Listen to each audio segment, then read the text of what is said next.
everyone, Zane here. The nominations for the Academy Awards have been officially announced, and now I'm going to go through them and make my picks. Most of that will be my personal picks, and there will be some, and I'll talk about the ones that are being picked by experts and editors on Gold Derby for their own reasons, and I'll see if I agree with them or disagree with them. I kind of predicted this a little bit earlier that this year would be another kind of screwball-y year again, which I will dive more into on the specific categories because that's mainly why. So without further ado, here we go. The first category to talk about is live action short film. For live action short film, I have honestly not seen any of the categories, so this one's going to be played it by ear based on the editors and experts picks. And so far, the majority of them are going for The Long Goodbye. And I think in the second ranking amongst the nominees is The Dress. Riz Ahmed, who was nominated last year, is nominated for The Long Goodbye. So if it ends up winning, he will win. He will finally get his Academy Award, which would be nice. So, and I like the guy, so I'm gonna go with the pick with The Long Goodbye. Now, going on to documentary short subject. Again, this is also another list of nominees I have not seen, so I'm playing it by the experts and editors' picks. And so far, it looks like The Queen of Basketball is in the lead, and the one that's in the second or runner-up is 3 Songs for Benzer, or sorry if I butcher the name, but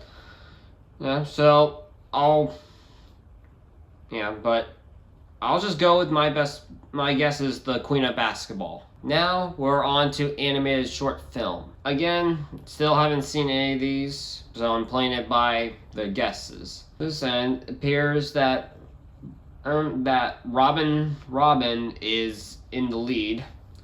And then there's also Windshield Wiper and Bestilla are runner-ups. I'll just go with Robin and take my chances on that. Now on to international feature film. Looks like Drive My Car is in the lead, and it also has multiple nominations that we'll talk about down the road. The runner-up is the movie called The Worst Person in the World. Both those films also managed to score writing nominations, so they both have a fair advantage in there. Drive My Car also got like Best Picture and Best Director nominees, which will be discussed later on.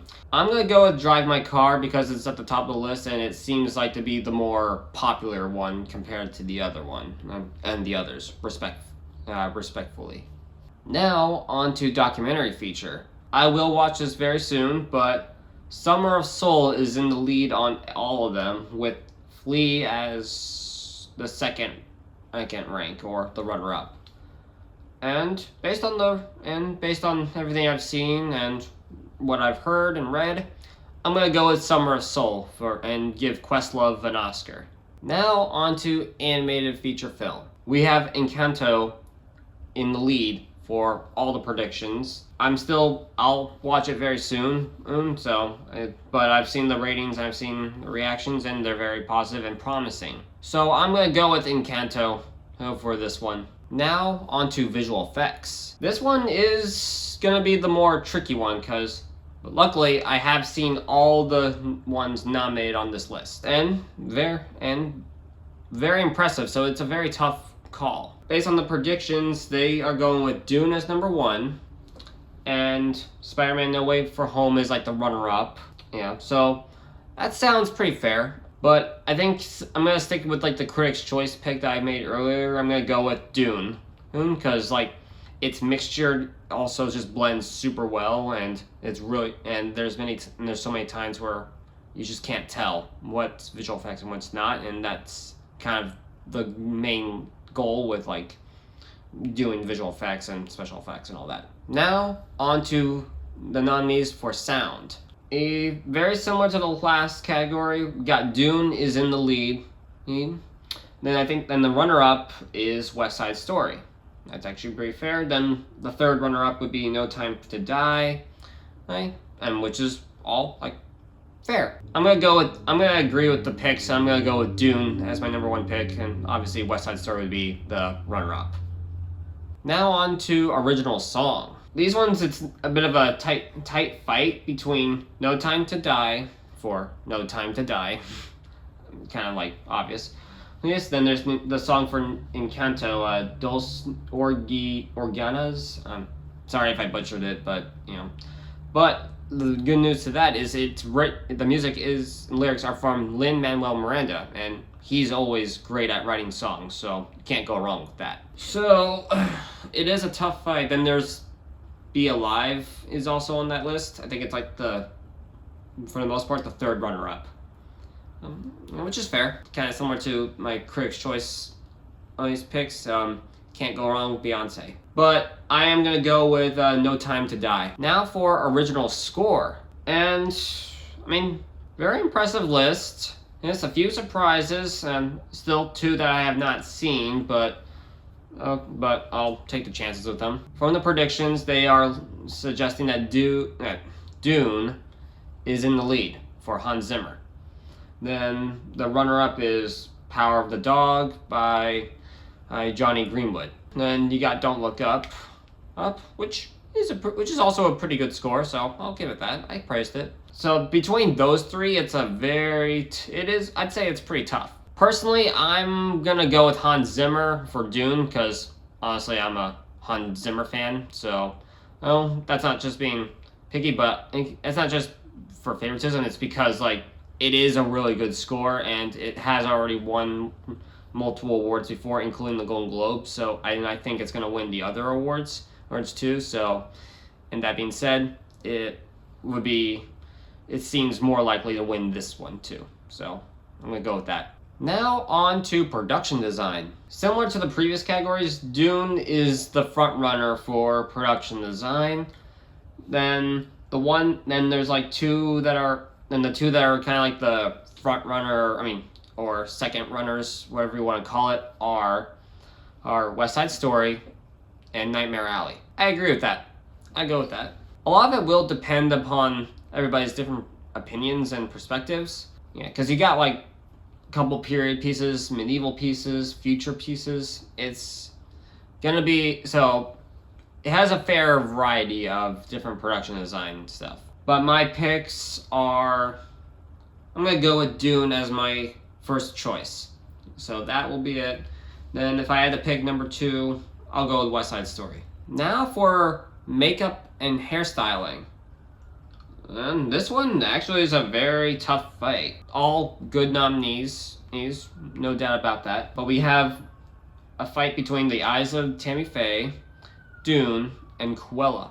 I've seen those 3, so I definitely can see all the different styles that could work, and there's a lot of competition. There's a lot of like prosthetics, different looks, hair.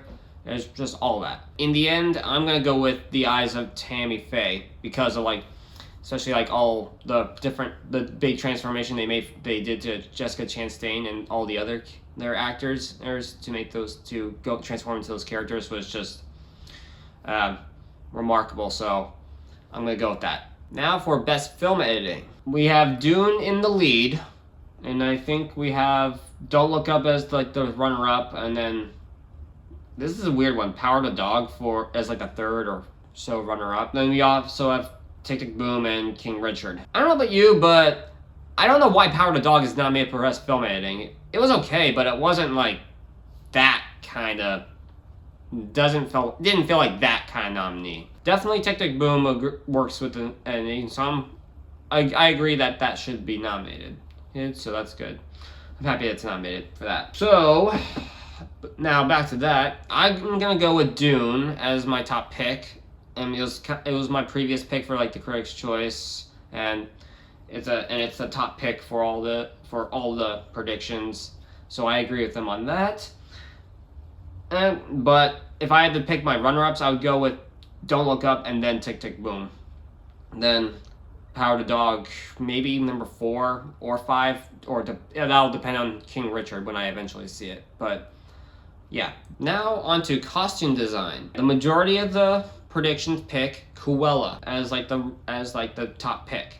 Then we have the runner-ups are Dune, I guess, Nightmare Alley, and West Side Story. So it's like in that mix, which that's fair. They're all splendid. I'm gonna pick Cruella because I mean that movie's like main concept is basically about fashion and design. So, and that movie, and so that's like one of the movie's high points, which is the costume design. So I'm gonna go with that. Then I'd probably say, then I would go with like Dune or West Side Story as like the runner-ups, the top runner-ups. Now onto cinematography. These predictions are a lot more different than the Critics' Choice and the other award shows, because they have Power the Dog is like the majority of the lead points, with Dune is like number 2, West Side Story is number 3.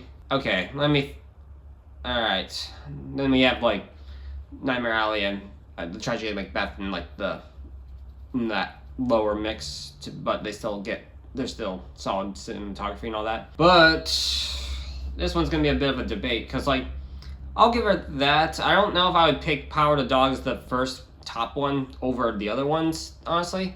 But I have said it before.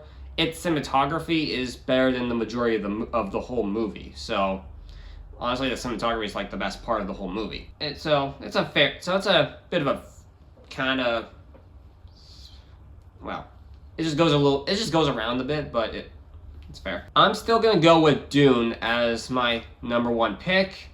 Then I'd probably say I'll give Power the Dog my number 2, West Side Story number 3. But Dune is in the lead. This one's gonna be an interesting fight. Best Original Screenplay. Luckily, I'm a little bit more happier with the fact that the predictions are very divided. Where you have Belfast as like probably the majority of the numbers going up. Then you have Licorice Pizza is like in there, along with Don't Look Up, and along with King Richard and The Worst Person in the World. Although it's a little weird that the last two are more at the lower end of the predictions, even though they have better ratings from both critics and audiences. I'm happy that Belfast is in the lead. I honestly think that should be the pick. Before I make that official pick, you just have to kind of say, why is Licorice Pizza still in the lead when it is probably the most controversial movie on that list? Yeah, I'm saying that more than Don't Look Up. I mean, I can share some buggy things about Don't Look Up, but I'll say this: Don't Look Up's screenplay is way better than Licorice's Pizza screenplay for various reasons. But in the end, I'm gonna go with Belfast for the win. Give Kenneth Branagh his Oscar for this. I think this is the movie that it deserves, and it's one that's more uplifting, and it's just like a movie that it actually deserves the win. And so, Belfast. Now on to Best Adapted Screenplay. Well, this category is very screwy, to be perfectly honest, because in my opinion, the 2 top picks for Best Adapted Screenplay are not the best screenplays on this category, and probably, in my opinion, should not even be nominated in this category. Those ones are, we got Power of the Dog and The Lost Daughter. Under is like the leading picks for bizarre reasons, I don't know. But luckily we still have Coda and Drive My Car are kind of battling out for like the other slots. Maybe they'll even be pushed up more. Dune is a good screenplay, but I could see it not being picked because it's just like it's just like the whole the big sci-fi movie that should be that gets nominated and for special acknowledgments, just doesn't have to actually win. And although the screenplay to Dune is better than The Power of the Dog and The Lost Daughter, so I've said that and I'll say it again. But now this is just the whole big thing. Is like, if I could, I would persuade all the voters, and hopefully some of the voters are watching this video and come to their senses and not award Power of the Dog and The Lost Daughter the top prize. Now, I get it. They've took some chances and adapted material that was tough to adapt, but that doesn't mean it should actually win. There's a big difference. So yeah, so that's why this category is just very complicated. Although to be fair, it was complicated last year, where there were predictions that kept saying Nomadland was going to win Best Adapted Screenplay, but luckily The Father won, and thank God for that. Because I think, as I remember, out of the nominees for adapted screenplay last year, Nomadland was the weakest screenplay out of the adapted list, or so do I remember. But I feel like this year it could be a similar thing where maybe the Drive My Car might actually swoop up and actually win. It's possible. Maybe people will come to their senses and actually give Coda the win, and because Coda is probably, in my opinion, Coda is the best screenplay on this list, and there's a couple other movies that had adapted screenplay nominations at the WGA that were way better, and they weren't even nominated for this. So, like, where's Tony Kushner? So I'm gonna go against the crowd and against the majority and go with Coda as my number one pick, but then I'll just take my chances with Drive My Car, or as my second pick. Then, obviously, even though it's not really wise to pick a third, but I'll do it anyway, I'll give Dune my number 3 ranking. Okay, now for Best Supporting Actor. That's a pretty good set of nominees. I like this. It's fair, and 1 or 2 surprises, but that's still good. But I'm at least happy that at least the main 2, Cody and Troy, made it onto the list. And those are the 2 that are still at the top of the prediction list. So, and they're at the top of my list too, so that's good. I would say in this case, I'll probably go against my Critics' Choice pick and go with Cody Schmidt-McPhee for Best Supporting Actor. He's also joined by Jesse Plemons for this category for The Power of the Dog for the same movie. So, but since he's a bit of a newcomer, his chances are not as strong compared to the others.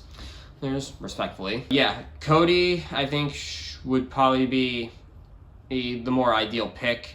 And yes, if out of all the actors nominated for in The Power of the Dog, he's the one that actually deserves to win and should win. Now on to Best Supporting Actress. We have Ariana DeBose in the lead, as she deserves to be in the lead. Then according to the runner-ups is Kirsten Dunst and Anna Janae Ellis. Are kind of like trailing behind, which is fair. It's just gonna be unanimous. I'm gonna go with Ariana DeBose. Keep that the same and keep that momentum going. Now on to Best Actor. So we have Will Smith in the lead from all the predictions. Then it's between Andrew Garfield and Benedict Cumberbatch, trailing for between 2 and 3. So, which is fair. I think I predicted that last time with the Critics' Choice, and we'll see how that goes. We'll see how it turns out. I'm gonna definitely continue the momentum and say Will Smith. It will be my top pick for Best Lead Actor. I've seen enough clips from King Richard to see that he is still phenomenal, and I feel like it might be his time to win. And then, but just to settle the debate between Andrew and Benedict, I'm gonna go with Andrew Garfield for my number 2 pick over Benedict Cumberbatch. And because Andrew just did a lot more, and even though I love Benedict Cumberbatch, but let's be honest, it's just not as strong of a role compared to The Imitation Game, to be honest. And I don't know, you guys may debate whether that's fair or not, but I'm just going with it. Now on to Best Lead Actress. Well, it looks like the BAFTA snubbing most of the actresses nominated this time didn't cause any effect because, well, it just went the opposite. But also, we don't need to worry about them so much. This is a fair set of nominees. It's still a bit screwball-y. It's similar to last year, and I feel like it's going to repeat last year, where we had a bunch of nominees where they were pretty solid or ranked or just had different quirks, but each category and different award show rewarded them for different different ones, so there was no like clear front runner. And I feel like that happened again this year because of like the Golden Globe surprise. We got then we got the SAG snubbing Kristen Stewart, which luckily scored a nomination here. And then the BAFTA snubbing basically all of them. So it's still a little bit screwy, but I think but with this set of final nominations, this is good. And we don't really have to rely heavily on whether they've won the past rewards so much, because you know, every committee and voting process is different. And I also thought about this a little bit ago, like Sean Penn won Best Actor, like for Her Heart for Milk, and he won at the Oscars, but he barely won at the other awards. So it could. Russell Crowe had a very similar thing with like A Beautiful Mind and Gladiator. So I feel like this year it's going to be another similar thing like that with these nominees. It's just like last year, it was exactly that. Yeah. So now that tangent's over, let me talk about like the ones that are in the lead based on these predictions. We have Jessica Chastain in the lead, well, for the most part. Then I think the second ranking is Nicole Kidman, and then you have Olivia Colman. So it looks like the damage that was caused to Kristen Stewart completely lowered her away from the top end picks. I don't know. This is just tough. Cause I'll go out and say it. I definitely picked Kristen Stewart over Olivia Colman for this set of nominations. Just being fair. So, in Penelope Cruz, I'm sure she's great. So, but I still can't make that official decision because I still haven't seen that one. But she also is kind of like the more of the surprise on this list. So, and the surprises don't really always, their chances of winning are kind of minimal. So basically the big fight is between Jessica Chastain, Nicole Kidman, and Kristen Stewart. I know it's a tough one because they all have different quirks. They all did great. They all had very interesting roles. So it's just figuring out which one should be Academy Award. But it's also tougher because Critics' Choice has also won't air until like a couple weeks beforehand, and SAG will be later on at the end of this month. None of them are nominated at the BAFTA, so for this category. So, okay, since there's clearly no front runner trail in this one, on that it's just not gonna matter. So I'm gonna just go with Kristen Stewart for Spencer, and Jessica Chastain for The Eyes of Tammy Faye, and Nicole Kidman for Being the Ricardos. Those are my top 3 picks. Now for Best Directing. Okay, this is a bit of another slightly screwball-y list. Now, there's a couple good nominees, but again, why Paul Thomas Anderson is nominated is, I feel like I could say, but I feel like I would get crucified by other people if I said it, so I'll avoid saying it. On the top lists, we have Jane Campion for The Power of the Dog, and then from the looks of it and the numbers, Kenneth Branagh is the runner-up.